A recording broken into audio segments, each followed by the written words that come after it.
That is my very good friend and colleague, the Honorable Bobby Scott. For those who do not know me, let me just say this. I'm Al Green, and I'm a troublemaker. I'm honored that you're here. We have a program that has been well thought through, and we'll get right into that later. This is not the program, seriously. We just saw all of you here, and we thought we might share a few moments with you prior to the start of the program. I'm going to do what Bobby has done for me. I'm going to introduce him. Bobby is one of our most thoughtful members of Congress. He serves as the ranking member of a committee that will make a difference in your lives once he becomes chairman after we take back the House. And he is a lawyer par excellence. He is a person who has, I see a notable personality coming in. Boy, I tell you, I'd like to introduce all of you, but maybe I better hold off on this, because once I get started, I'm going to have to go all the way down the line. But back to Bobby, and again, we've not started the program. None of this is a part of the official program, but he deals with workforce issues. He has the Labor Committee, and he has legislation that will make a difference in our lives. I won't talk about his legislation. He may want to say a word or two about it, but he deals with things like the minimum wage, which is important to all of us. He deals with issues associated with conditions, workplace issues, and he speaks with a great degree of authority in the Congressional Black Caucus. We depend on him for his wealth of knowledge. I am honored to ask him just to say a few things to you now before we start the program. We have others who are coming. So I'm going to ask, if you would, to give the Honorable Bobby Scott a big expression of appreciation as he comes forward to just kind of give you a preliminary word of encouragement. Now, Al didn't hear what I said. He had come up with the idea that he's going to commandeer the crowd. Let's kind of turn things around, since the program's not going to start for another 5 minutes, and give you an opportunity to ask us questions so we can figure out what's on people's minds. We get tired of talking at people. Sometimes we like to hear what's on people's minds. Right in the front row. Already, Bobby. There's one over there. Raise your hand again. You want to Okay, when we got one right here, then this one. Okay. All right. No. Yep. Yeah, just hold on.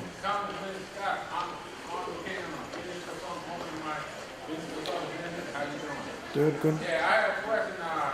The workforce opportunity and investment act for 2014, what's going on with that?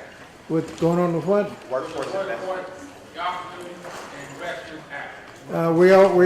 Well, what we did with WIOA is to give localities money to do job training. It was easy to pass because anybody with common sense knows that we can't dictate for Houston, Texas, what kind of job training they need, and think it's going to be the same thing what I need in Newport News, Virginia. So we set up a kind of framework where you have to have input from all the sectors, but the local community decides what kind of jobs they need. And so the money's out there, and it's up to the localities to work through the board of directors that's supposed to be set up and figure out what kind of jobs are needed. They're supposed to survey. I mean, I don't know how many welding jobs they got in Houston, but if you're a welder, all you got to do is just say you're a welder, show your certificate, and they start paying you before they figure out what you're going to do, because welders are highly needed in the shipyard area in Virginia. Houston may have other needs. The carpenters may have, well, whatever it is, and it's up to the locality to figure out what the job training is going to be. So check with your local workforce development board, and they can tell you what's going on. Yes, ma'am. Congressman Green, Yes. are we going to impeach him? Absolutely. I can say this. I'll just think about it. Here's what I assure you. I assure you that there will be a vote on the floor of the Congress. I can't tell you what the final results will be, but there will be a vote. It could very well be to table the motion to impeach. It could be to send the resolution to committee. There are many things that we could vote off, but there will be a vote on it. And I am one of the persons who, if ever given the opportunity, will vote to impeach. I'm sure you. Thank you. We've been joined by the distinguished gentleman from Chicago, hard-working member Danny Davis, member of the Alpha Phi Alpha Fraternity. Other questions? If not, I'll introduce my staff. Yes, ma'am. Could you speak a little bit about the current legislation that's going through the Senate to try and repeal Obamacare? Well, we hope it's not going through the Senate. Yeah. It's being considered by the Senate. Yeah. They can lose. First of all, you can count on all the Democrats voting no. That's 48. They got to get to 50 so the vice president can break the tie. Rand Paul has already said he's voting no. It is, you can't conceive of how Susan Collins can vote for the thing, from a senator from Maine. So you're looking for Murkowski from Alaska, Lisa Murkowski from Alaska, or John McCain, who just watched his insurance policies pay hundreds of thousands of dollars to keep him alive. Now, one of the things, this version, like all the other versions of health care, you can count on it raising prices for everybody, making, when you buy the insurance, it won't cover as much as what you got now. The price will go up, and people with pre-existing conditions are going to be a lot worse off than they are today. This version is no exception. And so how anybody's going to say prices are going up, fewer people insured, people with pre-existing conditions are going to be less of an lurch, and the insurance companies are going to be worse. Yay! Yeah, are you kidding me? But they have been promising people that they're going to repeal the Affordable Care Act. So it's been an applause line in every speech that every Republican has given throughout the country for 7 years. They never had to come up with a plan. They voted 60 times to repeal all the parts of the Affordable Care Act in the House. When it gets to the President Obama, he vetoes it. No harm, no foul. They figure the same thing. They don't need a plan. Trump gets elected. Whoops. Got to come up with a plan. Now it's occurring to them that they cannot improve on the Affordable Care Act. They can't do it. And let me tell you one of the secret about it. When we started doing this thing, the Democratic plan was Bernie Sanders' single-payer plan. We had 175 votes. You need 218. We couldn't get to 218, so we did the next best thing. We had to do something. Costs are going out of control. People with pre-existing conditions couldn't get insurance. Millions of people losing their insurance every year. We passed the Republican plan, the Heritage Foundation, Romney Care. Now, we've been talking about health care since Teddy Roosevelt. There are no new ideas out there. All the ideas have been studied. What we did is we went up on the shelf, grabbed all the good ideas, and passed them. Now, that problem they got, if it was a good idea, we'd already have passed it. All they're pulling off the shelf are things that don't work. That's why the costs go up. Fewer people insured. The insurance you get is worse. People with pre-existing conditions can't get covered any better than they're covered now. Right now, you buy insurance like everybody else at the same price. No penalty for pre-existing conditions. You can't do any better than that. And so what they are finding is we passed a good plan. They've been lying to the public about how bad it is and how they can do better. And this version, they tried. They actually voted, a lot of them voted for it. It didn't pass, but a lot of them voted for a plan where 33 million fewer people would be insured. Costs would double. 75% of the country would be in an area where nobody could buy insurance. And the insurance policy would cover less. People with pre-existing conditions aren't covered. Most of them voted for that. They are so in a political box, promised the people they could do something that they couldn't do, and now they got to figure out, well, do you just admit you've been lying to people, or do you try to pass something and hope they don't notice how much worse off the public is?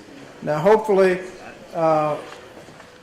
two others, in addition to Rand Paul, will vote no, and the thing will come to an end. If they pass it, then it comes to the House. I don't know what the House is going to do. You know, they only passed the thing by a couple of votes the last time. CBO probably will not have scored it. That's how they got the bill through the House. CBO hadn't scored it, so they can plead ignorance. Oh, it's a great plan. They told me it was a great plan, so they voted for it. No. The House plan, 23 million fewer insured, costs go up, people with pre-existing conditions in a lurch. The policy covers less than it covers now, and they voted for it. So there is no rational basis, and President Obama said this last night, there's no rational basis for passing the thing other than they've been lying so long and they're in the political box and they figure they got to do something. Otherwise, they'll be exposed for the charlatans they've been for the last 7 years, trying to tell people they can do something they can't do. Give Bobby a hand, please. Thank you. Thank you. Thank you. Again, the program has not started, so if you're here and you're wondering whether you're late, you're not late. And those, Danny, too, is a member of Alpha Phi Alpha. We are now about to start the program. We know that the members will have other things that they'll be doing, so we'll be bringing in the panelists who will occupy the stage area. But I want to thank the members again for coming by and being here with us. It means a lot to us that they would take time out of their busy schedules to do so. With this said, I'd like to start the program with a word about my former chief of staff. This will be the very first event at an ALC that I will have without the benefit of my former chief of staff, Jackie Ellis. Jackie served with me the entirety of my congressional career until last year when she had an untimely demise, and actually she was on the job at the time. We were working together, and an unfortunate circumstance was something that she could not cope with, and we no longer have her. So I would like to do this, if I may, just out of respect for Jackie, given that this is my first event without her. I'd like for us to have a moment of silent meditation. I won't look to see who's meditating with me. I just think that out of respect for her, it's something that we would like to do, my staff and I. So if you would, those of you who would like to can join me for a moment of silent meditation.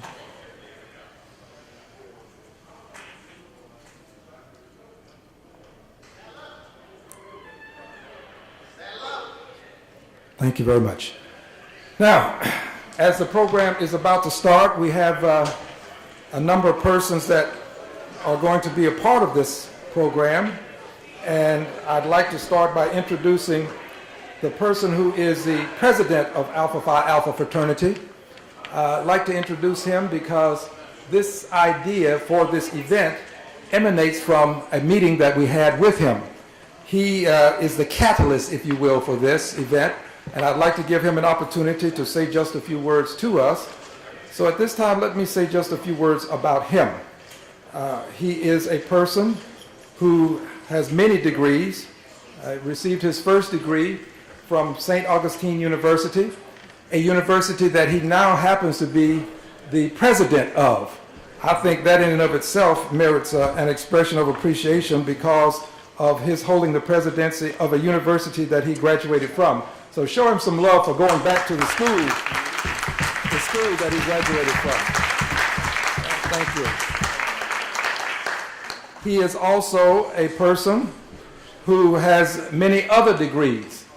He received that one, but he has other degrees. He received his PhD from North Carolina A&T. Anybody here from North Carolina A&T? All right, let's hear from North Carolina A&T for just a quick moment, if you would, please.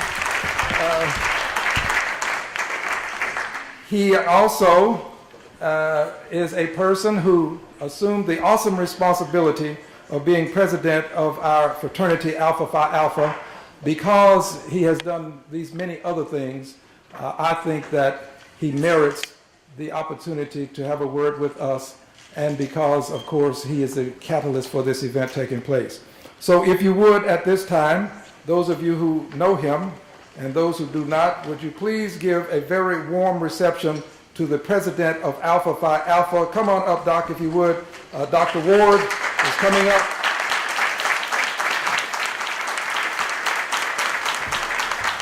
We'll probably shake hands. Some of the others who are here. Dr. Ward, if you would, when you're ready.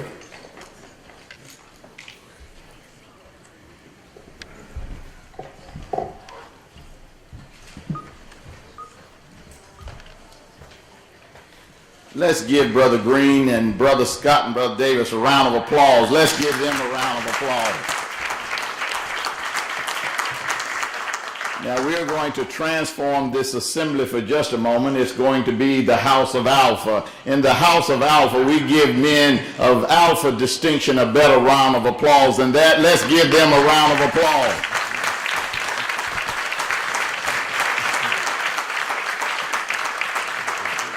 I want to thank Brother Green for his very generous introduction. As the General President of Alpha Phi Alpha Fraternity, I'd like to thank my brothers in the House of Alpha who serve as distinguished members of Congress, for they are the brothers who work every single day to make society better. I know we've given them one round of applause, but you can never give members of Congress a round of applause enough. Thank them again for what they do.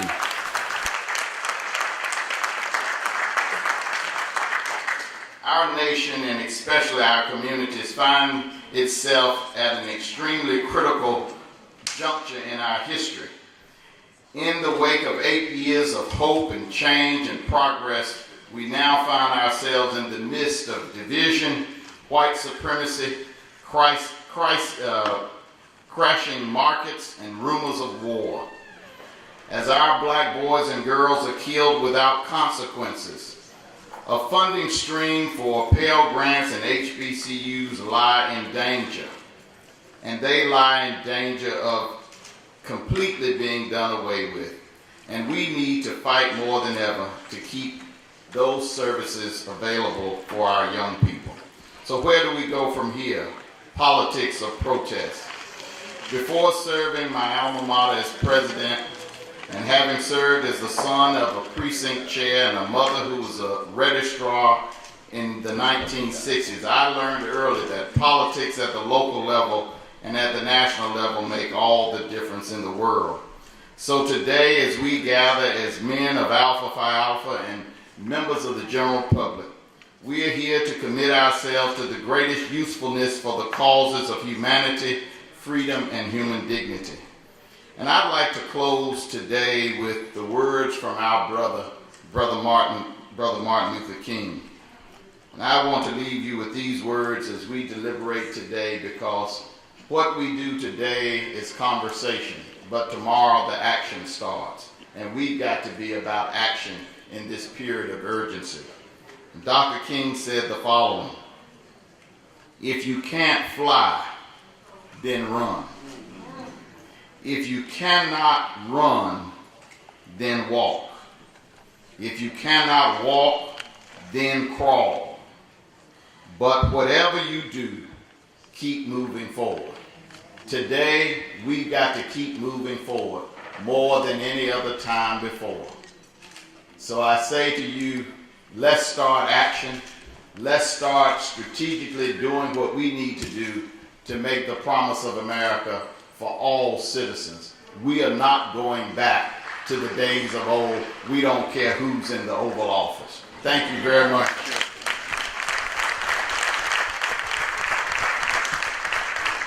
Give him a big hand, please. Dr. Ward, give him a big hand. And now I will mention some of my colleagues who are not here. The Honorable Emmanuel Cleaver, member of Alpha Phi Alpha Fraternity and one of the hosts of this event. The Honorable Gregory Meeks, also a member of the fraternity and host. The Honorable David Scott, member of fraternity and host. And I would ask that you now give all of the Alphas who are hosting and helping to sponsor this event a big expression of appreciation, please. And now I will introduce the person who will take charge of the show. He is a person that I've known for a good many years and I've always admired. He's a very bold brother. He speaks truth to power. He has his own program, the Roland Martin TV One show, and I am honored to ask him to come up and take charge of the program, as I will have to leave in a bit to go back to Texas because of hurricane duties. But Roland will be here and he will do an outstanding job. I assure you that he will make you not only understand his role, but he'll help you to understand our role, which is very important. God bless you. Thank you so much. Roland, come on up, please. Give him a big hand, please. Roland, let's hear it for Roland.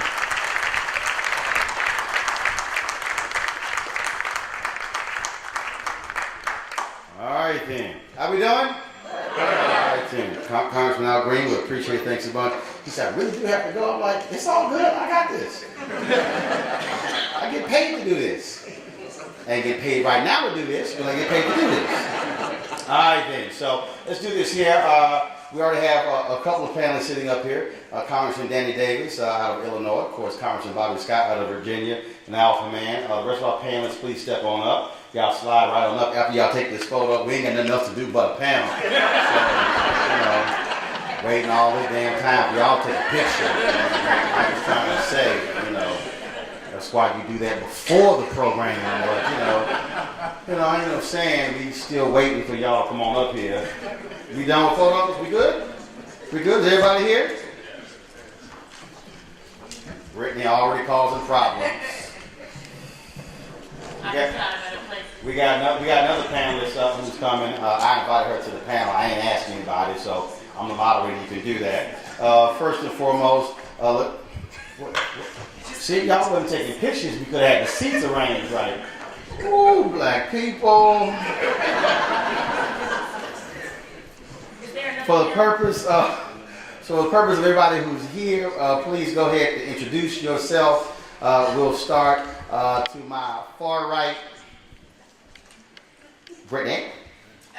Good afternoon, everyone. I'm so sorry. Big brother Roland here is distracting me. It is really an honor to be with you, especially in the name of the fraternity that my father belonged to. And so it's a pleasure to be with you. You a daughter of Alpha. I surely am, and an AKA. So I'm like all the way tried and true.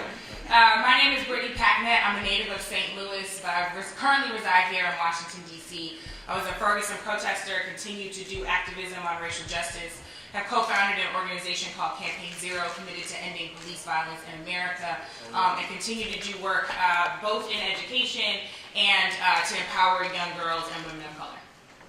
Blake? I'll show you why he's small. No, Yeah, please take the microphone from Simone. Might be the last time you speak. Y'all gotta understand, I jack with everybody up here, so this is nothing new. This is nothing right now. Good afternoon, brothers of Alpha, Brother Michael Blake, Assemblyman in the Bronx, New York. Okay, we got the Bronx out here. Yeah, you can always tell it's not from the Bronx. Okay, that's right. You must love hip hop. That's good. Vice Chair of the DNC, and here in large part because we have work to do, and we understand we have work to do, and we're just gonna save time so we can jump right into it. My name is Simone Sanders, and I have been accosted by Roman Martin once before, so this is nothing new for me. Gold shoes you got on. Yes, shout out to the brothers of Alpha Phi Alpha Fraternity Incorporated. Again, my name is Simone Sanders. I am a Democratic strategist, CNN political commentator, and the strategist for communications and political outreach at Priorities USA. I am the former National Press Secretary for Senator Bernie Sanders when he ran for president in 2016. And I'm very happy to be here with you today. All right. That's my mother.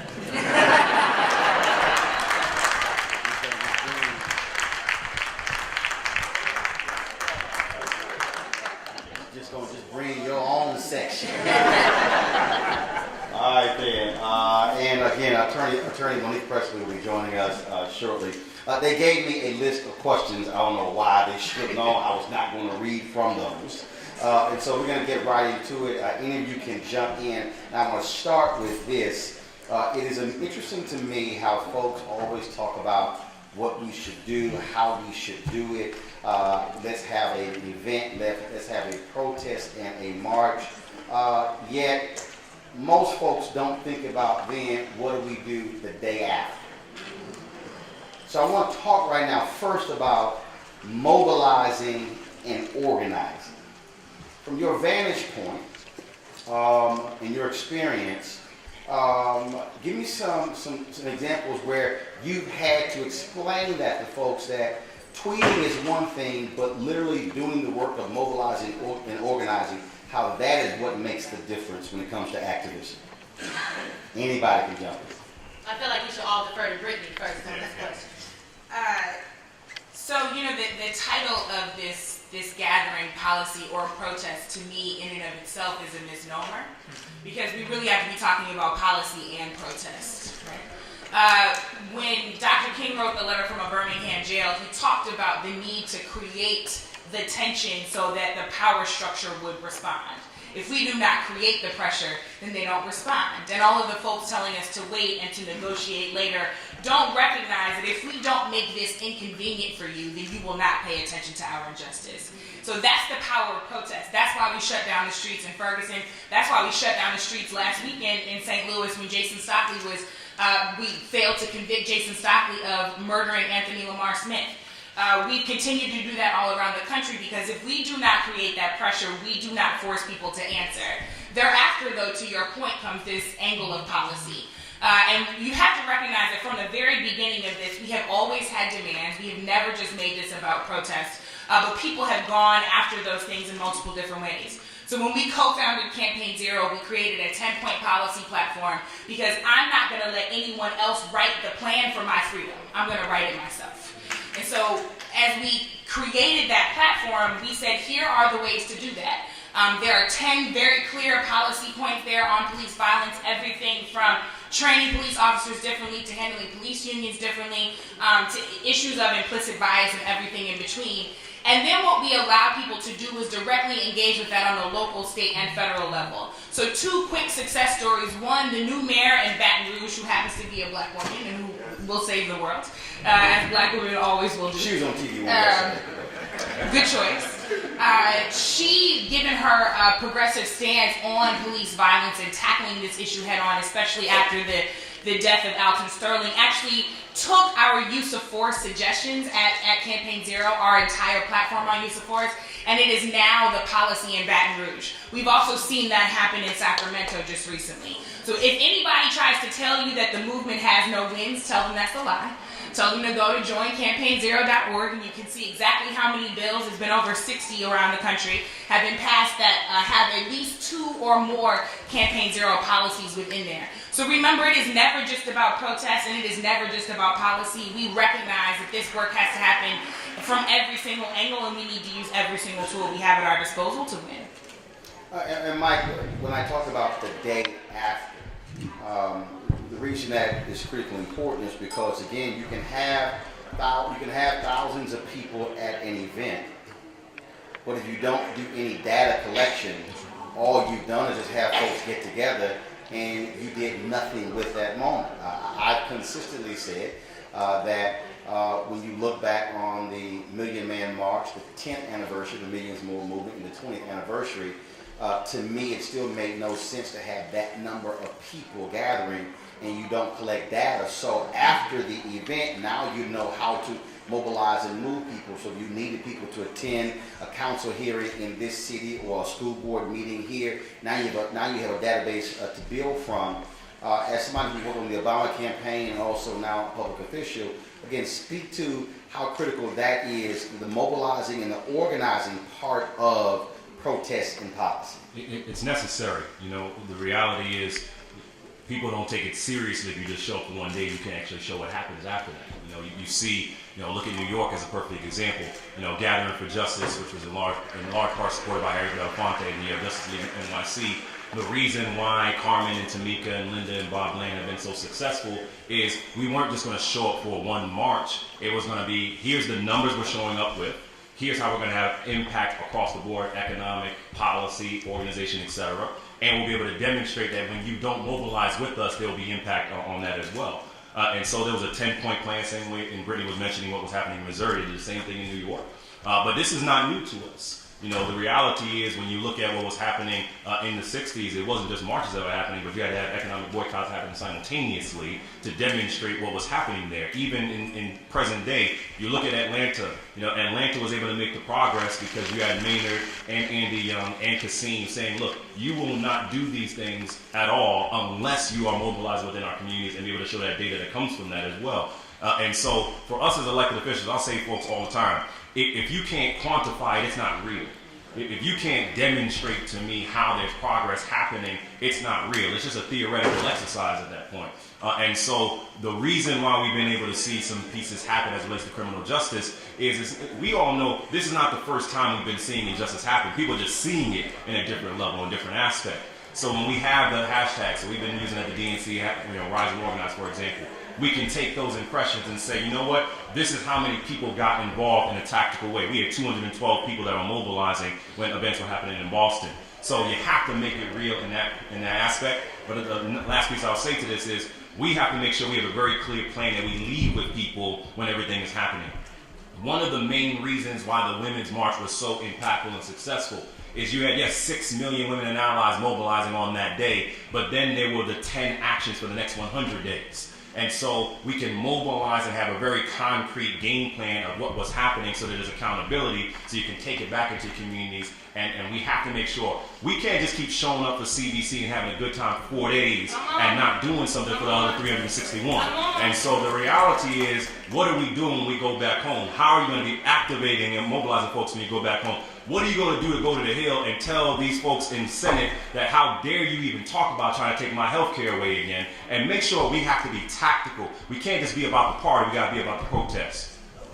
Simone, I want to pick up on that because if there is one aspect of the Black freedom movement that I have a problem with, most people internally talk about it, there is very little conversation about how strategic they were in what they did. It wasn't just we're going to go here. They were all. It was a matter of chess pieces, and I think that again we often talk about Dr. King said this or this in the speech, but not what actually led to that. What were all the pieces that went behind it? Most people don't even realize that he sent advance teams into any city before he even showed up. He didn't just walk in. He was very clear on the lay of the land. And so for folks here who are going to go back, you worked on the national campaign as well. Many say caught fire, and in some ways had to catch up to where the movement was. Talk about how critical that aspect is in terms of understanding that you have to constantly be strategizing in the next step, as opposed to it's just going to happen. Yeah, so I guess in terms of what folks can do as they're going back to their communities, let's take the NFL, for example. Right now, there is a growing calls for folks Can we close that door, please? They were rolling them up. Right now, there are growing calls for folks to boycott the NFL, and myself, Brittany, and a number of others were part of a group that organized a rally, the largest rally outside the NFL headquarters, a couple weeks ago. But prior to that rally, we had sent a letter to the NFL, also Horizon. In the letter to NFL, we asked for a meeting, and we asked for two things. Some policy prescriptions, some policy remedies. One of those was the NFL does not currently have a policy on express advocacy, on actual protest. They do not have a policy on the books. So one could argue Colin Kaepernick's being ostracized for something the NFL doesn't even have a policy on. The second thing we asked the NFL to do was they need some kind of unit or commission to study and assess the state of racial inequity across the league, and then provide some policy prescriptions or recommendations to that they will implement at least 3 of those, much like Uber did when they brought in Eric Holder and Inside-Outside team. So we had a rally, but we also asked for some policy prescriptions. And so now the challenge going forward is you have folks out there who are solely just calling for a boycott. And then you have people that don't understand the policy prescription part of that. So if we drill this down and take it to our communities, I think the most important thing that folks in this room can do as you go back home is to map out a full game plan. You know, when we were on the campaign, I joined the campaign. My first day on the trail was the day 2 young women, 2 protesters in Seattle interrupted the senator at a rally in Seattle, a Medicaid rally. I wasn't on the ground yet, but I was in the air. I landed and I was like, Lord, I don't know, I might need to go back home. So after we had a rally, they said that there might be some protests at the rally we had that night. There were no protests. After the rally, I got on the phone because we needed to figure out what is going on, why our folks continue hopping on the stage, and you can't come hop on the stage if I'm up there. I'm a real regular black girl from Oklahoma. And what we found was helpful, because if you notice, since I started working there were no interruptions on the stage, is because one, I called my actual activist friends, like DeRay, like Brittany, to see who can we talk to, how can we get in a room and hear from these young people that have issues, that have things they need to raise. And so first, I think we at least need to identify in our communities who are the folks that we're not talking to. Who are the people that we need to get in the room from and just hear from? Because too often we want to create policy, prescriptions, and remedies, and we ain't even talking to people that actually have the issues. And if there's one thing I think, this talented and elite group of folks that are in this room and attending this conference this week should understand is that we have to stop going and talking to our communities and talk with them. Because those are the pieces that are going to help us put together a real plan that's going to move the needle. And that has been helpful to me. I mean, we came out with a very robust racial justice platform that was informed by activists. I just didn't let a couple white people from Vermont write the platform. Like, these were young black people and brown people who said, this is what we like to see. And going forward, I think that is what we need. That is what the party has been doing. They have held a number of listening sessions, had meetings. When a group of black women got together and wrote a letter to the DNC noting that we do not feel as though you value us and we will not continue to be with you unless you start talking to and listening to us, they started having conversations. To Brittany's point, sometimes you have to make folks uncomfortable to get your attention, but once you have the attention, we have to do something with it. And I want to pick up on that point, and I want to go to Congressman Scott from your perspective as an elected official. Talk about what has happened to you when folks have come to you talking loud, saying nothing, and you quickly realize there are people who talk loud and say nothing. And then the follow-up is, sitting there, that there's no infrastructure behind anything that they're saying. How much attention do you actually pay them? Well, I think we need to put this in context. This is an Alpha meeting. The brothers here, you know that for decades, more than half a century, one of the programs in Alpha has been a voteless people is a hopeless people. Okay, now, you can do all this organizing you want, but if it isn't focused on voting, it's a waste of time. Now, all activism and everything, if channeled, can go to voting. If it's just activism, you haven't done anything. Let me tell you, the Republicans paid no attention to the Tea Party at all. They just treated them like a bunch of misfits until they beat Mike Castle in Delaware. Now, Mike Castle was the most popular politician in the state. He was running for U.S. Senate against the lady who you will remember is not a witch. Christine O'Donnell beat him in the primary so bad that they called that thing about 8 o'clock in the afternoon. From that moment on, all of a sudden, Republicans were taking orders from the Tea Party. How am I supposed to vote? If you have not converted all this activity into voting, you are the hopeless people. Now, just imagine, who are the powerful lobbying groups in America? NRA. AFT. NEA. Let's NRA. AFL-CIO. When was the last time you saw the NRA out there protesting? No, they just get their votes lined up. They tell you what to do, and you do it, and then they'll tell you how they appreciated it or not at the ballot. They don't bother to protest, they vote. Bankers, when was the last time you seen bankers out there protesting? They don't. They just tell you what to do. You don't do it. They get you at the voting booth by contributing money, ads, or whatever else could get you in the campaign.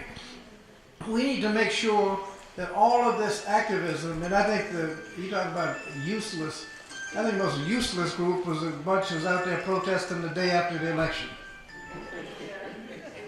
Where were you yesterday? I mean, Hold your powder. Well, let me just I'm going to finish this point. I got this. Okay, now, the healthcare problem we got would not be a problem if we had 3 more Democratic senators. Wouldn't be a problem. We wouldn't be talking about repealing the Affordable Care Act. And there are enough close races around that we should have won if people had come out to vote. So as we talk about activism, don't forget that Alphas have been saying for over 50 years that a voteless people is a hopeless people.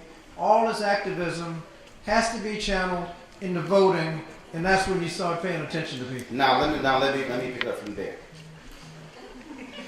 And so when we talk, so I'm going to translate. Okay. No, we love you, Congressman. Simone, Wusa. Congressman Scott, you are not saying that voting is the only path. Correct me if I'm wrong. What you're saying is that, follow me, that you can have activism, you can be driving issues, but as a part of the activism focus, voting is a part of the activist toolkit. And it is not the only thing. And the activism can get everybody worked up so that they show up at the polls. If they just get worked up and don't go anywhere on election day. Now y'all can go ahead. So Blake, go ahead. I love my brother, but first, it's presuming that the folks didn't vote. First of all, so there's a problem in that, right?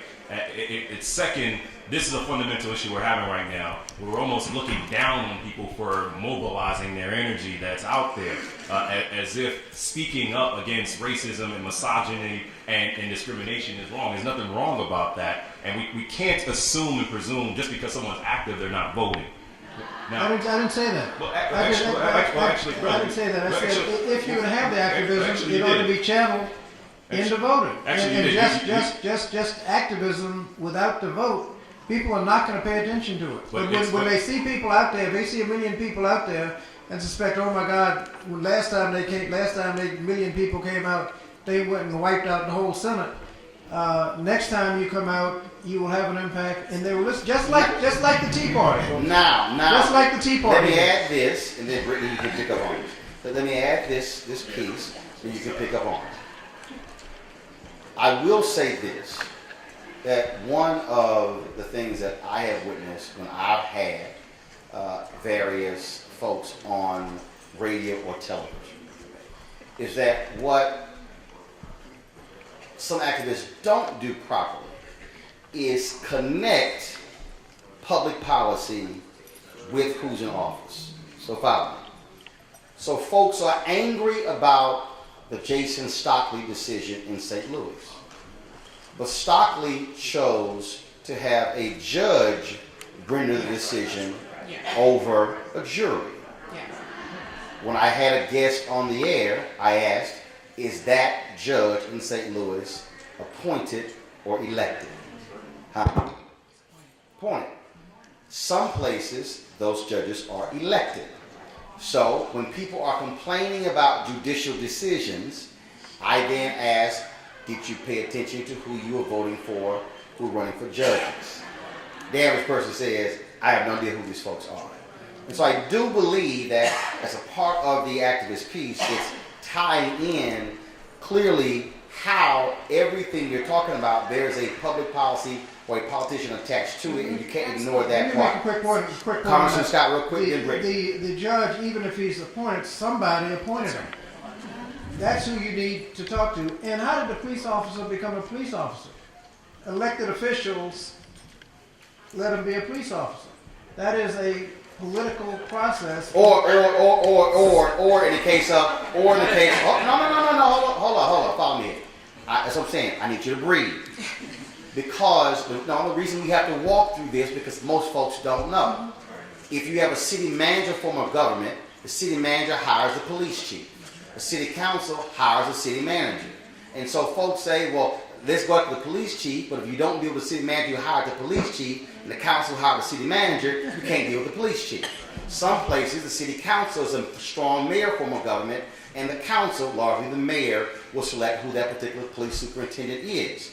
What happens is that a lot of us, when we are talking about people and targeting people, we're not going through a lot of those pieces to understand how our activism informs the politics to be able to make those changes as well. And I don't want anybody, I need people who are sitting here to go, oh, I didn't realize oh, that I had to connect 3 dots to get to that person. I'm just saying, get rid of the chief. Now you can comment. So I'm actually really calm because I want to extend this conversation because I actually don't think that there's a fundamental disagreement here. I think that we often get caught up in the disagreement without moving to the next part of the conversation because if we're mobilizing people, whether it's virtually, online with the hashtag, whether it's in person with the protest, whether it's at a fraternity meeting, what are we mobilizing them for? We are very clear within the activist community, and I use this analogy all the time. Police violence is not our only issue. Political corruption is not our only issue, and I often liken it to a tree. We are talking about multiple branches on a tree that is rooted in systemic oppression and racism.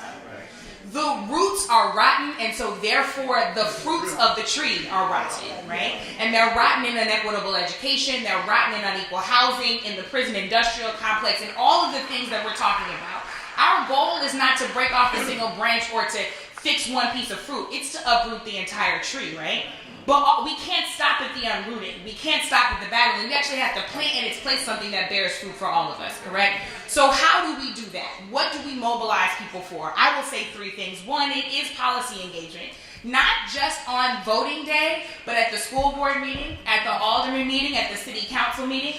There is pressure that has to be put on at the voting booth and beyond the voting booth on political and elected officials and to continue to engage in that policy. So we were some of the activists that sat down with Senator Sanders, that sat down with Secretary Clinton. We said, these are the things that are problematic about the platform thus far, but here are the things that you can change, and we want to mobilize on these things. The second thing, though, and here is the thing that people keep missing about the voting conversation, especially when we heard from a lot of millennials of color saying that they might want to disengage, is that they didn't feel like they had something to vote for.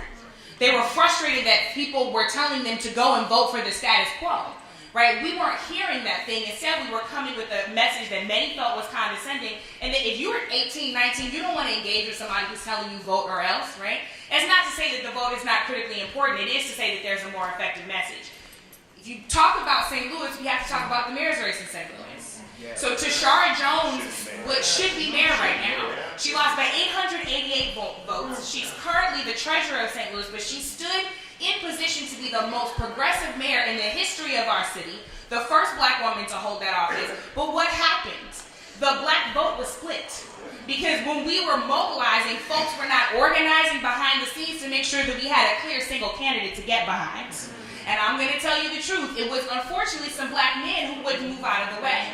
Some black men whose pockets, quite frankly, and whose status within the community was aligned with current power structures. And so their interest was not in moving the city forward. Their interest was in maintaining their power. So we have to get organized enough to put folks on the ballot that young people, old folks, everybody in between can believe in and get behind, and be organized to get somebody hopeful to vote for, right? We rallied behind Obama not just because we didn't like the other person, but because we believed in him. If we're giving our young people candidates that we can believe in, then folks are going to show up at those polls and be excited to remain engaged. The last thing that I'll say, because we are talking about policy, but we also have to discuss our institutions. So full-time I work at Teach for America. I run all of our national community of color work, and we have a partnership with Alpha Phi Alpha Fraternity Incorporated because only 2% of all teachers around the country are black men. 2%. So can you imagine and you don't even have to imagine it because it was probably most of our realities, walking through our schooling experience and never seeing anybody who looked like us, never seeing anybody who came from our neighborhood. So we're saying we need to go to where black men are and engage you in the idea that teaching could be a profession for you, right? But when I was working at Teach for America and I was leading our work in St. Louis during Ferguson, I didn't quit my job and become a full-time protester because I had a responsibility to evolve the institution in which I worked, to make sure that we were producing culturally responsive teachers and not just teachers who were going in to pad their resume, right? So that's why I stayed in that job. Think about all of the institutional power sitting in this room right now. We got SVPs in this room, VPs, CEOs, COOs. What would happen if we banded together? Some of our companies, for example, that we work for, fund the prison industrial complex. What if inside of our companies we banded together as people of conscience and said, we're not going to take this anymore, and here's how we're going to move within this company until we actually shift, right? That's the kind of power that we give away every single day, but we don't think about all of the creative creative ways that we can organize both at the voting booth and beyond. Now, I want to go to Simone and Bill Congressman Davis. I'm going to go to Simone and Congressman Davis, but I want to say this. I need to come back to. I understand your point about the St. Louis race and about several black candidates and black men standing in the way. But only 28% of registered voters vote. It means that 72% of registered voters in St. Louis did not vote. So I would also say, and in fact, looking at a story here, a woman who won a Democratic nomination, she had higher than expected turnout in her critical wards. So this segment gets into you, Simone, that we can talk about, well, folks should have got out of the way, but when you have 28% turnout, it's also coming upon elected officials and also, let's say, external organizations to say, we got to take that number from 28 to 35 to 40 to 45, 50, because if there was higher turnout, she could have overcome the other candidates. Right now, you are facing the possibility that Atlanta will not have a black mayor for the first time since the 1970s. Do understand, in the last mayoral election, the turnout in Atlanta was 14%. 14%. So, in defense of Congressman Bobby Scott, what he's saying is, you can be loud, you can be proud, but if your turnout is 14%, in Birmingham, with a runoff there, it was about 16, 18%, or 28%. We literally are leaving our power unused with low turnout. We turn out in higher numbers, we can actually take things over. Simone, go ahead. So, I think we all agree with that point. I think the problem for some of the younger folks in the room is that when we have the conversation about voting, it's always, y'all young people need to do this because you don't know or you don't understand X, Y, and Z. And I think the conversation about voting has to become just a little bit more complex, and it needs more pieces. Yes, it's that young people and everybody in our community should feel engaged and involved, but there are just some people that need to just be, we need to take their hand and lead them a little bit. We are not doing the work in our communities collectively, all of us, to build up parts of our community 365 days a year. So there are some of us, that go out and get involved in, the Urban League voter registration drive, because we've been Urban League members, and we do the NAACP thing 3 months before the election, and then, we show up at the young professional meetings and tell them, well, y'all need to drag these young people out, because that's what y'all supposed to do, when we haven't seen anybody in our communities any other times of the year. And so, just like I said earlier, when we cannot just talk to our communities, we need to talk with them. We have to be in spaces and places in our communities 365 days a year where we would not usually go. So that means those places in the hood where we don't like to go to, in the community centers where we ain't never shown up at, that's where we need to be at 365 days a year. Actively talking with people about why these policy things matter to people's everyday lives. Because what you heard from young people during this election, 45% of young people identify as independents in this country. That means they don't necessarily have any party loyalty, they don't feel any brand identity with the party, but they do skew and lean overwhelmingly Democratic. That also means they're just not going to vote for the Democratic candidate just because that's what we quote unquote do. So you unfortunately have to come to some of these communities, a number of these constituencies, with reasons and push and pulls for them to go to the polls and vote. I'm sure Michael Blake is going to talk about the DNC strategy of going in and building up the parties now, giving money to local parties so they can go out there and do that work. But I don't just think we can just blame the communities for not coming out, because it's an all of us problem. No, I disagree. I know, I think it's an all of us problem because we don't go to these places. No. It's so easy to sit in this room and disparage black people that didn't vote. No. But see, this is a mistake that we made, Congressman. I don't have to hope if the Urban League or the NAACP goes to a place. If I know that there's a body of potential voters who I can organize and mobilize, I actually don't need them to do it. For instance, no, follow me here. I'm looking at the. Can I just give you a point from a focus group? In 2016, I'm gonna read you the Joint Center's data from 2016. The Joint Center for Political and Economic Studies, the survey they did, they asked the question: intention to vote, black voters by age. 65 plus. Plan to vote, 97%. 55 to 64, plan to vote, 89%. 40 to 54, plan to vote, 90%. 30 to 39, plan to vote, 84%. 18 to 29, plan to vote, 76%. Not sure, 18 to 29 had the highest number. Don't plan to vote, 18 to 29 had the highest number at 6%, then it went from 2% to 100. Now, why am I reading those numbers? Because in politics, as somebody who runs for office, all three of you, when you have X amount of resources, you are targeting those who are likely to turn out. What I'm saying is, to the people sitting in this room, you have the potential to organize and mobilize a group of people the current structure is not targeting. So I'm saying, don't wait for the current structure to go after these very voters. You say, y'all keep what y'all doing, we're going to mobilize them, and you literally could flip elections on your own, turning your people, by turning that group out that feels disenfranchised. Congressman Congressman Davis. Roland, let me tell you, I don't think we're talking about either or. Right. I think we're talking about how do we integrate different kinds of action. If you look at the history of groups in this country, especially minorities, every group has had to fight their way into the mainstream. Every group that has come. The Irish, for example, fought their way in by learning to vote. The most voting people you find are Irish Americans. Matter of fact, you go in the cities where there might be 10% Irish population, and they might be virtually in control. Chicago. Of the Chicago example, but Boston. There are a lot of examples.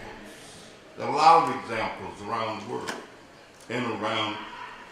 Black folks emerged during the protest piece. And the reason protests started is because blacks were slaves.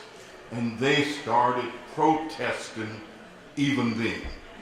And what has worked the most has been protests. But you gotta integrate it. You gotta integrate it and strategically use it. I don't like the idea of being an example of what I'm talking about, but in many states, there are places where there are good, solid black populations, and in those districts, for example, Republicans end up winning because the black population didn't vote for the Democrat who was not black, and so the Republicans won. I make it my business to go into districts like that every 2 years. Districts that may have 15, 20% black population. I could name the members of Congress right now who are sitting in Congress as a result of the activity. Sometimes I even take busloads of activists from Chicago to go out and knock on doors in those places. And it has helped those candidates who were Democrats win, who in all likelihood. The other thing is this notion that there is some big disconnect between younger African Americans and older African Americans. There is no way that we could tolerate that to develop point about how many black men there are teaching, I did a conference last week at the University of Illinois called The State of the African American Male. And of course, African American males need things to stimulate. And I agree, if you've never seen a black man reading a book, you grow up with the ideas that education is not for you. That education is a woman, girl kind of thing. It's a female thing. So many boys kind of pop out of that place, 3rd or 4th grade. Psychologically, they have removed themselves from this notion that they got to put a lot of attention on education because they've never seen a black man do that. So I think the integration of tactics, every politician who's in a legislative branch of government really starts campaigning for his next election the day after the vote. When we talk about the integration piece, and I'm using the Black Freedom Movement, Mike, I'm going to go to you, for a very specific reason. And this is where, and why I'm pushing us on this is because I think what happens is we fall for the traditional traps as opposed to if I'm use a club as an example. If I'm at a club and there are 2 bars, and that bar over there is jam-packed, and that bar over there has less people, if I want a drink, I'm not going to go to the one that's jam-packed. I'm going to the one where there are fewer people. If you have pools of people that are disenfranchised and disaffected, and all of a sudden I'm saying, you know what, I'm not going to ask the NAACP or the Urban League to go there because they're already not going there if that's my belief. I'm saying that's the potential to be able to create your own sort of institution. In the Black Freedom Movement, you had NAACP, considered the most conservative organization. National Urban League, most corporate organization. Then you had CORE. Then you had SNCC. SNCC was the lane for young folks, young-driven, young leaders. They were often at odds with Dr. King, and he was 33 at the time. The point I'm making is I think right now, we keep saying we need you to do this, this, this. No. The opportunity is there right now for people sitting in this room to literally leave here and mobilize and organize folks 18 to 29 who no one else is really focusing on.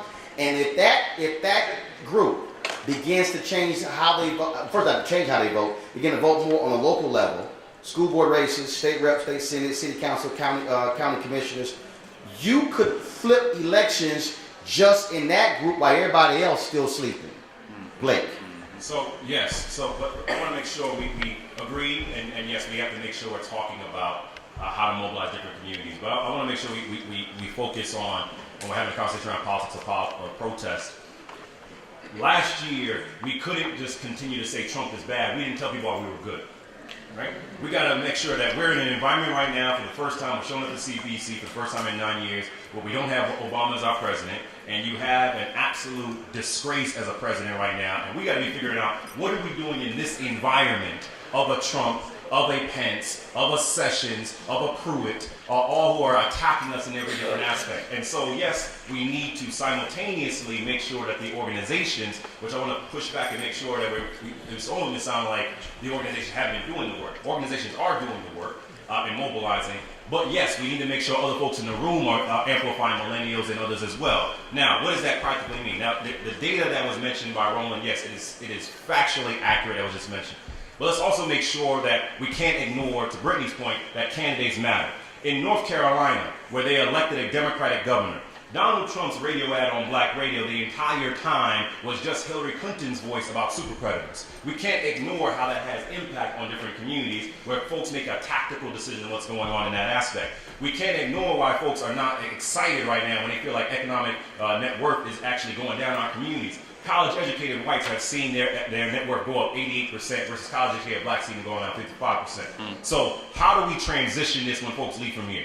Number one, I would hope that we are all tweeting, posting, amplifying, that we have folks making phone calls from now through this week and next week so that we don't have the Senate taking action on a bill that they're actually saying they don't know what's in the bill, they have no concept what's in the bill, a bill that is actually worse than all of the bills that came before, that the Congressional Budget Office has not scored, that would defund Planned Parenthood, that would remove the pre-existing conditions, that would make it harder for all of our communities. That's the things that we need to be mobilizing folks towards. Number two, how do we make Stop sure... right there. Number's 202.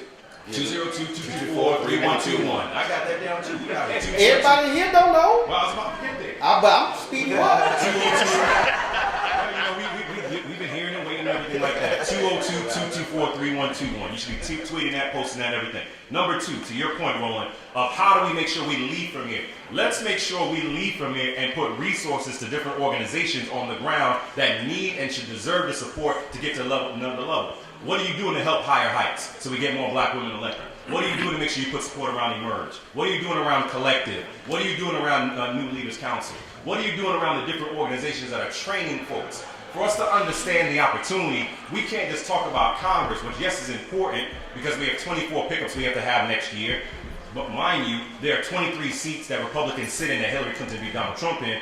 We got to be talking about school board, city council, district attorney races, legislative races, governor's races, the folks that are going to be drawing these lines when it comes to redistricting and mapping it out and going after it in all different aspects. And for the folks that are not running for office, you might be a lawyer in the room. We need you for voter protection right now. You may be in communications. We need you for communications to be a press secretary. All we're saying is right now, we can't continue to keep saying, well, you know what, why didn't these folks show up to vote? They didn't show up to vote in a lot of places because we didn't give them concrete reasons to go vote, while on top of that, the infrastructure was not there to amplify this and mobilize this out. And so when we think about this year, everyone's talking about Congress and the midterm elections and the races that we lost. Yes, we lost them because they're deep red seats. We won every single special election in 09. That's what's supposed to happen. But what folks are not telling you about is that in Iowa, a seat that Trump won by 20 points, we won by 10 points last month. Or in Oklahoma, how we had 3 pickups. Or in New Hampshire, how we had a pickup. Or in the state of Washington, you have a woman named Marka Dingra, that if we win that seat, we get the Senate back out there. It's focusing in that aspect. So I'm hearing you on the points of how do we mobilize folks to make sure that the organizations are more targeted and focusing in the areas where it's hard to reach. But also, it's upon all of us that are a part of this to make sure we're educating people about the tactical things. So if someone hasn't voted in the last 3 elections, then making sure we move resources to go help those 3 elections. So instead of us at the DNC focusing just on voter registration, let's get resources everybody else is doing voter registration so we can do voter mobilization right now. But I also want people to understand that, and this is there's a reason why you have not heard me refer specifically to elect Democrats over Republicans, because not all races are partisan. There are a significant number of local races that are nonpartisan. And so if you get caught up in the D and the R, then you start playing, and be clear, and there's a reason why I'm doing it. You start playing party politics versus black politics. Black politics and party politics are not the same, because there are going to be those Democrats who we don't necessarily want or like. And there may be issues that we care about that you are going to have to work with Republicans on because they might be in power. We have to be focused on black politics and not party politics, and that's a distinction a lot of times we don't hear enough about. I'm going to go to Congressman Scott real quick, Simone, then I'm taking questions. Not sermonettes, questions. Congressman Scott. Let me say very briefly, I think it's important that we remember that elections have consequences. When you elect the right people, you can get the right policy. Now, I'm not blaming people for not voting. A lot of it is because you run a lackluster campaign, you're going to get a lackluster turnout. We need people to inspire. And as Simone said, if you don't go into certain areas, you don't expect people not to vote for people they haven't seen. You need to find candidates that will run campaigns. So part of the turnout is the candidates not running campaigns. But when you add it all up, elections have consequences. A voteless people is a hopeless people. And all this activity, I mean, I can guarantee you that these town hall meetings where you disrupt everything and you flood the phones, if the legislator doesn't think that that's going to affect his next election, You know, it's just an inconvenience. And let's be clear, in 2009, when you had vigorous health debates, you had anti-Affordable Care Act folks showing up at black members of Congress town halls, but the very folks who were most affected weren't at those town halls. What got media attention? Those who were against. And you saw all of us that had all those disruptive town hall meetings vote for the Affordable Care Act. And you're seeing these guys vote for stuff that is demonstrably worse than what they got, and they think that's going to help them politically. Now, when people figure out how bad these bills are, and they turn on them, and somebody starts losing seats because they voted for a bad health care bill, that's when the whole thing is going to start unraveling. But so long as they think that their seat is still safe voting for this garbage, they're going to continue it. So elections, you have to focus all of this activity into elections, and that's what's going to make the difference. So as we talk about the message, you know, I'm a communications person, so I think messaging is really important. And I think folks need to understand that when we are going out and trying and attempting to mobilize our community, we have to come with more than just a criminal justice reform message. And criminal justice reform is important to me. I know it's important to everybody up here. But guess what? Black people also care about the economy. And so in some of the most recent research that Priorities USA did, we engaged in an economic research project where we polled, we did focus groups with Obama and Trump voters. Those are folks that pulled 11 for Obama and 12, but then voted for Donald Trump in 2016. That accounts for 8% of the electorate. Might seem small, but 56 million people voted for Donald Trump. It's a big number. We also polled African-American millennials, 35 and under. We polled older African-American voters. We polled mixed race millennials, we polled Hispanic millennials, we polled older Hispanic voters, we polled McCain Republicans. We found that across all of those demographics, the economy was the strongest and the strongest indicator and thing that came up most. So I think it's really important that as we go to communities, we come with a message talking about the economy, talking about jobs. And I know the recent rhetoric of this last election will make you feel as though the economy is just a white people issue. But the working class is growing. By 2032, the majority of working people in this country will be people of color. And the economy is a message that does resonate with our community, and that is something we have to talk about. The reason protests can result to changes in the election, you saw that in Cook County. Folks were angry and pissed off with the Laquan McDonald case, the inaction of Anita Alvarez when she ran the Democratic primary. She lost to Kim Foxx because protests caused folks to be upset, but the protesters said, y'all just can't be mad, you also got to vote. And so they all work together. And one reason why I feel the friction when Congressman Scott made his point, some of y'all felt the same way, is because you were hearing that voting is the only thing. No, the activism is critically important. Voting is a part of the activism, but when the election ends, that's the end of one process and the beginning of another, because too often we elect people, then we go home without realizing that no, you got to stay on them and make sure they do what they said they were going to do. We have 20 minutes for questions. Here's the deal. I got the microphone. I don't need you to hold it. So put your hands in your pocket. If you reach for the microphone, I will hit your hand with the microphone. Am I clear? Okay? Now, we're not forming a line. Here's how I'm doing this here. I'm going to take a question on this side, then the center, then that side. Then I'm coming back. Okay? Don't be trying to flag me down. Don't be trying to say I'm a senior citizen. No, all them tricks ain't going to work. Okay? So I got it. So I'm going to take a question over here. And now the first hand came up. Step out. Come on. What's your name? Where you from? What's your question? Lisa Williams. I'm from here. I just moved here from Dallas. And my question is, I understand that we have to concentrate on the black vote, or what's important to black values. However, there's two parties. There's a Republican Party, there's a Democratic Party. So if you don't vote for one of those, your vote may not really count. I mean, if you do independent, you vote for somebody who's not going to get the majority vote, it's not going to count. So how do you help people understand that you may not like either party, but you need to pick the one that's going to benefit your values the best? Now keep in mind, you do have, remember, you have some places primaries. So depending upon who is the candidate in that party, in that primary, that makes a difference before you get to the general. But you also have a different change in Washington State and California in their major races, where the top 2 vote getters, regardless of party, go to. And Congressman Scott shaking his head. Personally, I like that because I can't stand not the damn party. But again, it's the nuance of that particular election system. Who wants to answer the question? Simone, go ahead. So, yes, currently we operate in a 2-party structure in most places. Some places you have nonpartisan races. And I do believe that there will be an opportunity down the line for us to have other viable parties, but right now we don't have those. What's most important, I think, especially as we're talking about mobilizing the African American community and young people, is that we talk specifically about the issues. I just told you 45% of millennials identify as independents. That means they do not care about the party. They probably go for the dog catcher of the purple party if they thought they would represent their issues. And so we have to talk about the issues. The Republican Party does this very well. You have a whole segment of conservative Christians that told you that they voted for Donald Trump because why? They wanted a conservative Supreme Court justice and they got it. They've married their politics to the issues and not their politics to the party. On the Democratic side, we haven't done that yet. That's why so many people were like, oh, I can't bear to vote for Hillary Clinton. Because our politics were married to the people and not our specific issues. And so we have to talk more about the issues and how the issues in these candidates will specifically affect our community.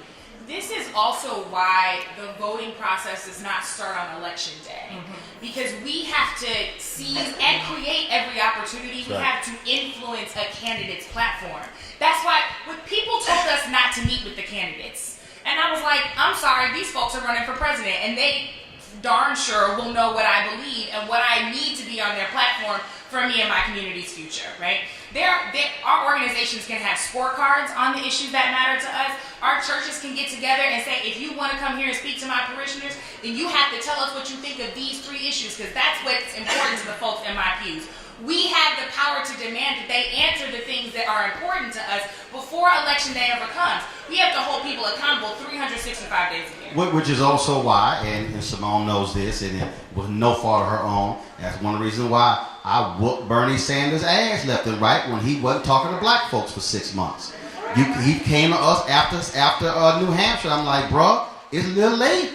You know, but there was no fault of all the black people, because they kept telling all the white folks, hey, you better go talk to them black media folks over there. And then it was too late. And then all of a sudden they wanted to all of a sudden realize we existed. But it wasn't my fault. I said it wasn't your fault. I said it wasn't your fault. But my point is, we have to be willing to make those demands. And to your point about, yes, there were a lot of Black Lives Matter activists, people saying, how dare you meet with them? Meeting with somebody does not mean endorsement. It means we're meeting with you. Mike, real quick, then I'm going to a question. So real quick on this. So things happened last year for a whole bunch of reasons, right? Millennials, black folk, etc. Black women obviously clearly came out itself. But 9-point gap between black men and black women. I don't know what the hell brothers were thinking. Okay, well, go right ahead. I'm sorry. Also dive into this. That, Donald Trump beat Hillary Clinton by 9 points among white women. So there's a lot of data that we can show on the other side. But to your question, we can't continue in this environment. I'm gonna keep going back to the states that we're in a Trump era, where pride is getting in our way at the end of the decision. Where a lot of folks made a decision of, well, you know what? I'm just not gonna vote because it won't really matter. Well, we're going through all this foolishness right now. Because a lot of folks made a decision, you know what? I'm just going to sit on the sidelines. It's not going to matter right now. Now, I do think, real quick, that something that's what Congressman Scott was saying. But I think something that is good, that is happening from this. Well, it's not about this age. I got you, right? There is a very clear difference right now that people didn't feel before between Republican and Democratic visions right now, right? Which a lot of folks may not have been feeling that and maybe not understand that before the election. But there is no confusion right now on where you stand right in this aspect. And if that alone can move people, that's something good. Question.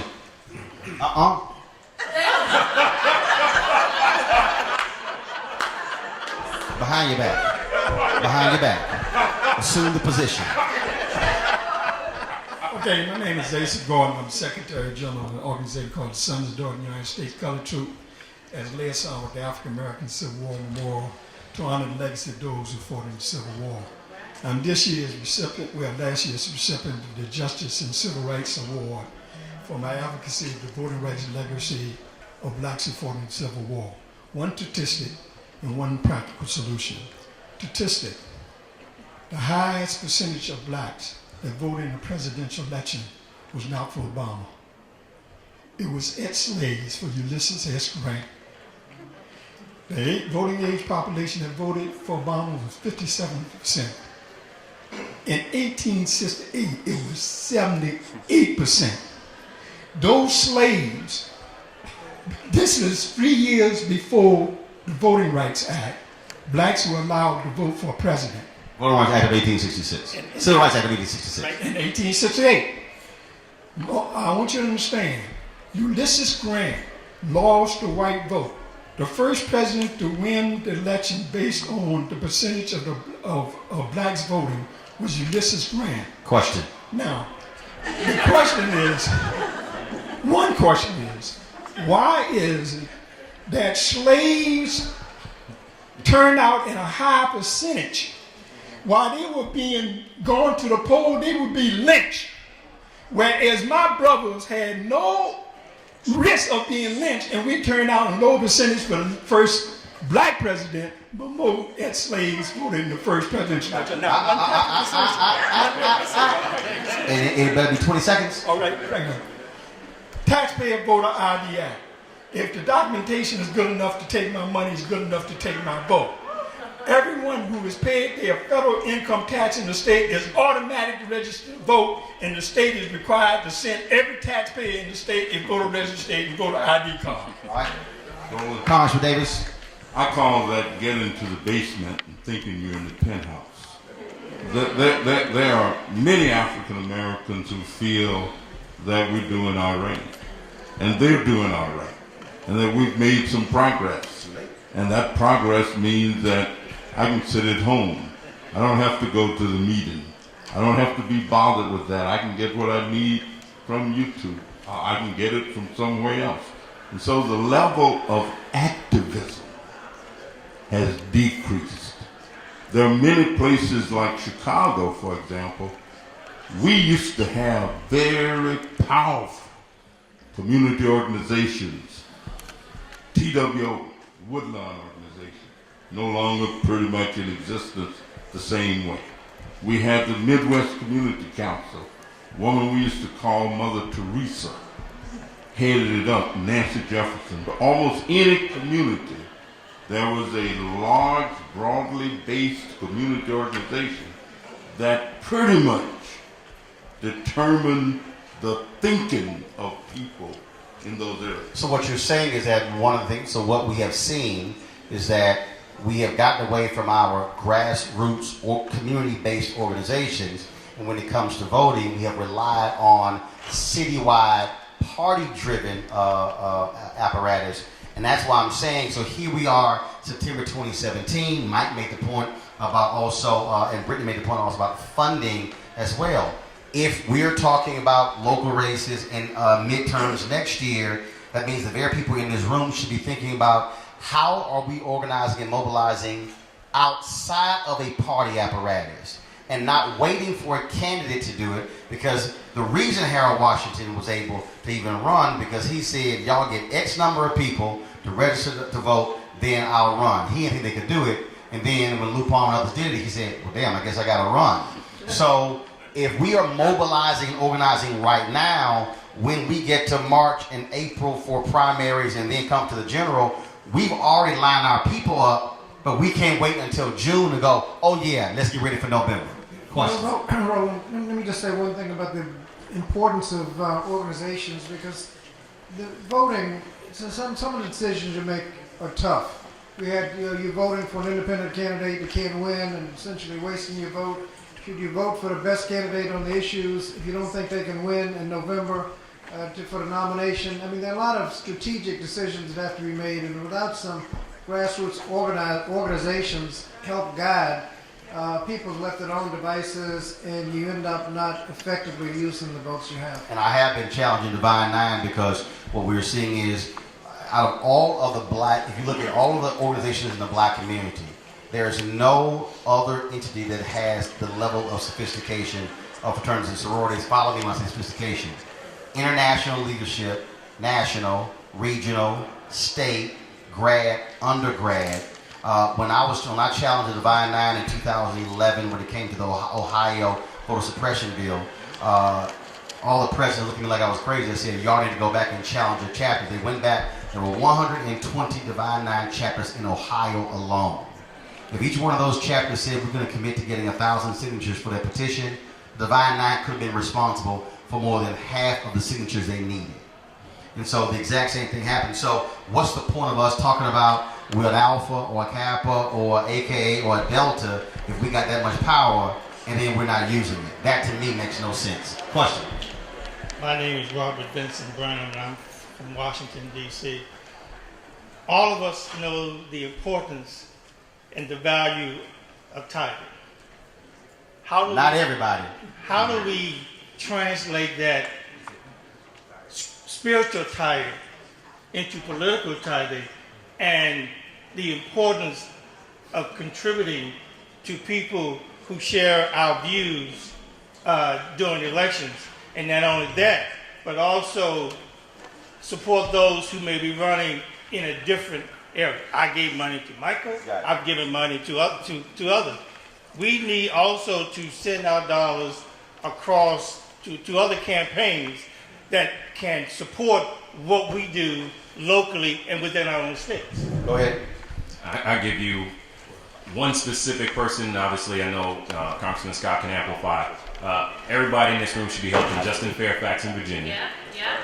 Because in New Jersey has the governor and LG is combined. In Virginia, they are not automatically. You vote as individuals, split tickets. So if we want to talk about how to find folks to go and support, you have those opportunities to go and do that right now. But also, again, there are many races that are happening this year that we need folks to get involved in and get engaged in that aspect. All right, rapid fire questions. Question.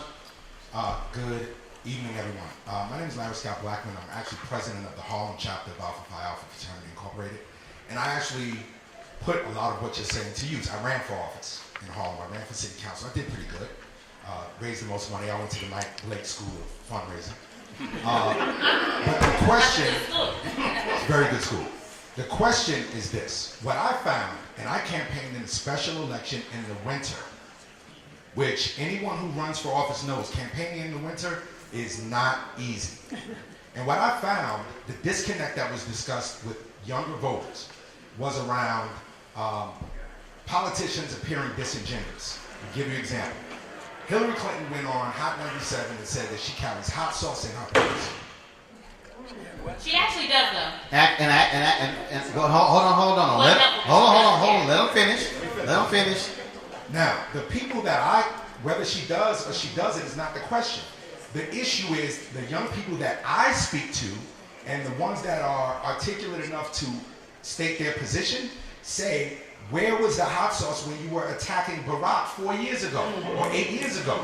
But also to those very same people, we can say where you were attacking it, it's also called politics. And to that particular point, there was an article that was done when she was first lady on her hot sauce collection. So that's actually a 20-year-old story. So some folk need to also learn how to damn it Google. No, here's the question. The question is, how do we, and I think Brother Martin just answered the question, how do we move, right, those people who have those opinions about the politicians who do not show up year-round, the ones who appear to be disingenuous, because that wasn't something that was there before. Okay, so I'll answer that. Okay, let me answer that. Okay, and then y'all ain't got to. I'm gonna deal with this one. One, you're absolutely right. This generation greatly appreciates authenticity. So it doesn't matter how old you are, they appreciate authenticity. But anything dealing with Obama, black people have been too damn emotional. No, let me clear. We have been holding stuff. Oh, well, you said this against Obama when you ran. Yes. It's called, no. Anything dealing with Obama is special because it's Jesus, MLK, and Obama. No. Bruh, I'm in the business of black people every day. And what? No. Follow me, bruh. So what I'm saying is, there were a lot of people, and I heard it, who were upset. Well, you said this 8 years ago. It was a campaign 8 years ago, and the same people forgot that he picked her as his Secretary of State. The same black people who were running around talking about what she said about super predators, who were loving Obama, said nothing when Obama picked Joe Biden to be his vice president, who was the author of the crime bill. Right. So we held her to a standard about super predators, and she wasn't even the author of the bill, and the dude who wrote the bill was Obama's vice president. And we got mad at her and not the dude who wrote the bill because we loved Obama. And so a lot of black people, a lot of us got real caught in our feelings about that.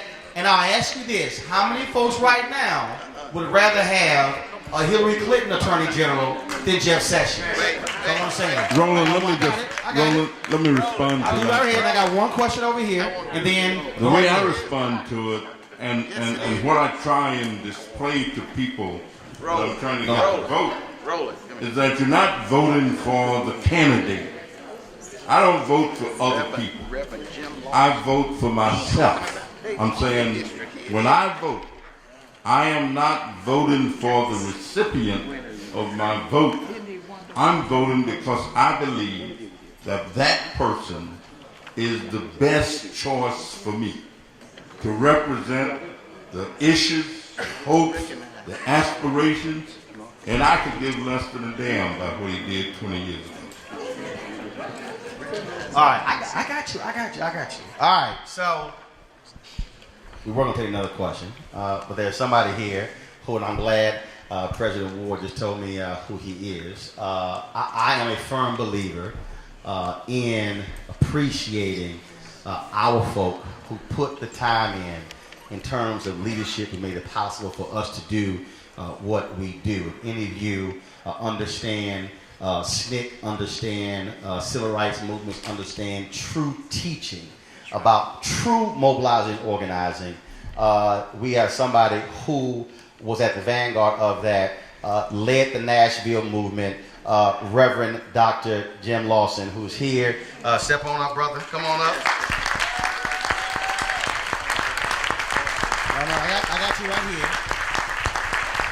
So I want, as somebody who taught those students nonviolence, but also taught them the strategies, your advice, and he is on my list, folks. Well, we're almost interviewing leading up to the 50th anniversary commemoration of the assassination of MLK, so we'll be chatting soon.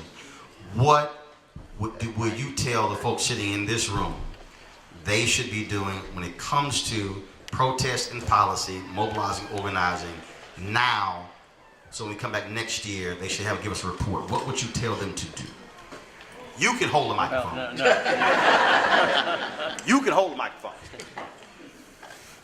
Well, I've just been wandering around and wanting to listen, so I decided to come to this group.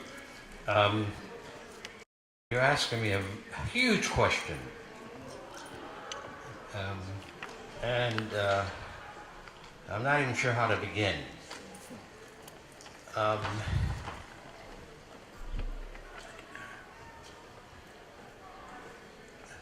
My work did not end in the 17 years I spent with in the nonviolent struggle in the South. Mm-hmm. Because one of the things that I know I'm very pleased with is that I started teaching poor people nonviolent struggle in Los Angeles and how to organize unions. And now Los Angeles has 800,000 union members.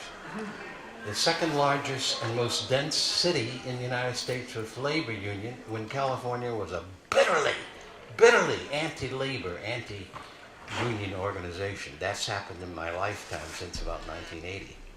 800,000 workers organized into democratic unions at the local level. And I know many black folk, many of us have critical of unions. I am too. However, the issue is not voting or not voting. The issue is if you do not have an engaged citizenry at every level of life who are awake and working and pushing and resisting and doing the work that needs to be done at the local level, that is the most important element for a democratic society. Not voting. Not voting. And I vote every year. I've had my voting rights taken away from me and I've taken them back. So, an engaged people. And that's why, in my judgment at least, one of the things we need to do as struggle is to boldly insist that we have to be engaged in non-violent struggle at every point. In this most violent society of human history, we have to decide we don't have to be violent to do the work, and that our society has to change. And the language is important. Nonviolent struggle is not about primarily protest. And the media calls it protest. There is a better language. And we need to learn to use that language instead of the media language. Everything is not a protest. The sit-in campaign in 1960 went on for 4, 5, 10 years in many cities across the country without let-up. We didn't call it protest. We called it nonviolent campaign. The voting rights campaign of 1965. Black folk were trying to vote in the South long before even I was born, in 1928. So voting was an issue. We did not have a voting rights bill. Congress would never have passed it. Presidents never supported anti-lynching laws. That's right. Lyndon B. Johnson told Martin King in 1964 in December, "I cannot do a voting rights bill. I don't have the power." Martin Luther King Jr. came back to SCLC and SNCC and to the rest of us in the Southeast in 64, 65 and said, "We must have a voting rights campaign that forces Congress and the President to do the Voting Rights Bill of 1965. You did not see that story in any of the 50th year anniversaries of the Voting Rights Bill of 1965. But that's exactly what did happen in 1965. So we in the black community need to recognize our necessity of learning to do resistance to the injustice. And the movement of the 50s and 60s and into the 70s is probably the finest movement that ever happened anywhere in the world in terms of people dismantling and starting the process of dismantling. And that was the first time any group of Americans in this nation since 1774 organized to resist in this country racism, states' rights, the lynching and all the violence of it. So we ought to be now engaged in putting together the national, based in every local locality, the resistance movement that will do in the 21st century what has to be done if we're to save our nation from extinction. Drop the mic. Hold on, Reverend. I'm the real black selfie. Reverend, no. Y'all should be standing up. This is a legend.